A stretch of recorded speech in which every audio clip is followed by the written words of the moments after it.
ఒకప్పుడు మనుషుల జీవితాలు పాడు చేయటానికి సైతానుగాడు వెండి తెర కనిపెట్టాడు. వెండి తెర బదులు బుల్లి తెర తీసుకొచ్చాడు. బుల్లి తెర తర్వాత చిట్టి తెర తీసుకొచ్చాడు.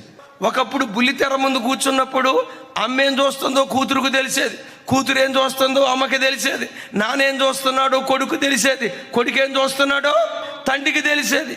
ఈ సిట్టి తెర వచ్చిన తర్వాత అమ్మేం చూస్తుందో అమ్మకి తప్ప దేవుడికి తప్ప ప్రపంచంలో ఇంకెవరికి తెలియదు.